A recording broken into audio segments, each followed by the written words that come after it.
হাসনাত আব্দুল্লাহ ও সার্জিস আলমের বিয়ের পর বৈষম্য বিরোধী ছাত্র আন্দোলনের আরেক অন্যতম সমন্বয়ক খান তালাত মাহমুদ রাফি বসেছেন বিয়ের পিড়িতে।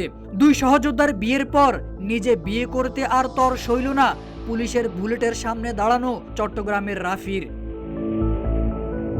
সোমবার সন্ধ্যায় নিজের ভেরিফাইড ফেসবুক অ্যাকাউন্টে এক পোস্টের মাধ্যমে বিষয়টি নিশ্চিত করেছেন চট্টগ্রাম বিশ্ববিদ্যালয়ের এই শিক্ষার্থী। পোস্টে রাফি লিখেন, আলহামদুলিল্লাহ, নতুন যাত্রায় আপনাদের দোয়া একান্ত কাম্য। গণমাধ্যম সূত্রে জানা যায়, জান্নাতুল ফেরদৌস মিতু বিশ্ববিদ্যালয়ে ভর্তির জন্য ঢাকায় কোচিং করতে গেলে রাফির সঙ্গে পরিচয় হয়। সেখান থেকেই বিয়ের সূত্রপাত। এদিকে তার বিয়ের খবর প্রকাশের পর বন্ধু, সহযোদ্ধা ও অনুসারীরা তাকে শুভেচ্ছা জানাচ্ছেন। সামাজিক যোগাযোগ মাধ্যমে অনেকে তার নতুন জীবনের জন্য শুভ কামনা জানিয়েছেন।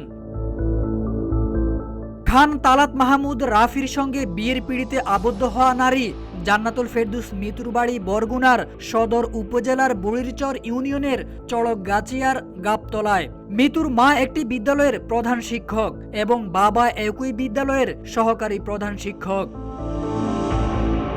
কোটা সংস্কার আন্দোলন ও বৈষম্য বিরোধী ছাত্র আন্দোলনের অন্যতম সংগঠক হিসেবে রাফি দীর্ঘদিন ধরে আন্দোলনে সক্রিয় ছিলেন।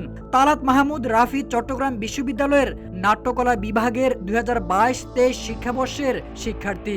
নেত্রকোনা মোহনগঞ্জ উপজেলার বাসিন্দা এই ছাত্রনেতার পারিবারিক ইতিহাসও গৌরবময়। তার দাদা ছিলেন একজন বীর মুক্তিযোদ্ধা।